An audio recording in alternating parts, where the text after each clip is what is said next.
ഓം നമ ശിവായ. എല്ലാവർക്കും നമസ്കാരം. ഇന്ന് ശിവരാത്രിയാണല്ലോ അല്ലേ? എല്ലാവരും ശിവരാത്രി വ്രതം എടുക്കുമെന്ന് വിശ്വസിക്കുന്നു. കുറച്ച് ദിവസമായിട്ട് വീഡിയോ ഒന്നും ഇടുന്നില്ല, സുഖമില്ലായിരുന്നു കേട്ടോ. അപ്പോഴേ ഭഗവാന്റെ അനുഗ്രഹം കൊണ്ട് ഈ ശിവരാത്രി വ്രതം ഭംഗിയായിട്ട് എടുക്കാൻ സാധിക്കുമെന്ന് ഞാൻ വിശ്വസിക്കുന്നു. ഭഗവാന്റെ നാമത്തിൽ എല്ലാവർക്കും ശിവരാത്രി വ്രതം എടുക്കാൻ കഴിയട്ടെ എന്ന് പ്രാർത്ഥിക്കുന്നു.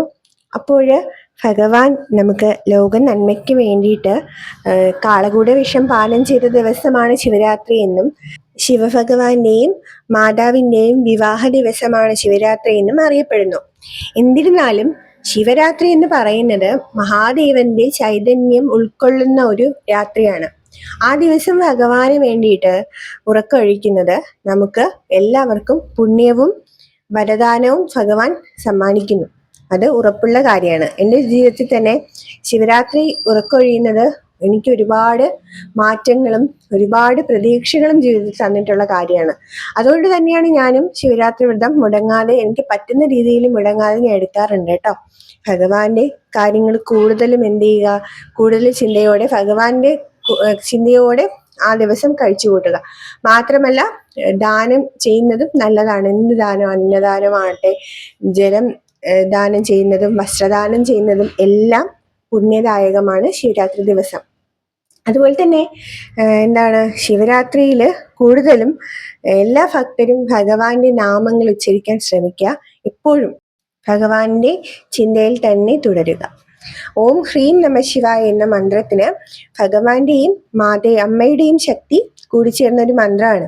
ഓം ഹ്രീം നമ ശിവായ എന്ന് പറയുന്നത് ശക്തി മന്ത്രമാണ് കേട്ടോ. അപ്പോൾ ആ മന്ത്രം ജപിക്കുന്നത് അമ്മയും ഭഗവാനും ഒന്നിച്ചുള്ള ഒരു ശക്തി നമ്മളിലേക്ക് പ്രദാനം ചെയ്യുന്നതാണ്. ശിവരാത്രി ദിവസം ഒരിക്കൽ ഊണ് കഴിക്കാവുന്നതാണ്.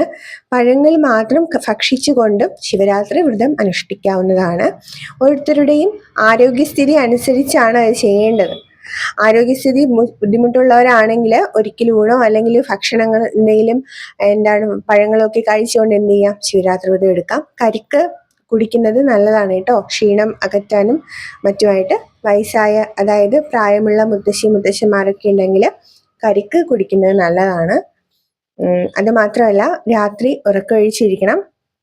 ഭഗവാന്റെ എല്ലാ ചൈതന്യവും നമ്മളിലേക്ക് എത്തുന്ന സമയമാണ്. പറ്റുന്നവരെല്ലാം ആരോഗ്യപരമായിട്ട് പറ്റുന്നവരെല്ലാം എന്ത് ചെയ്യുക, ഉറക്കം എഴിച്ചിരിക്കുക കേട്ടോ ഭഗവാന് വേണ്ടിയിട്ട്.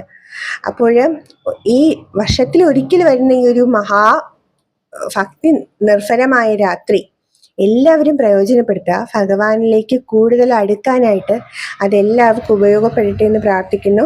ഓം നമ ശിവായ.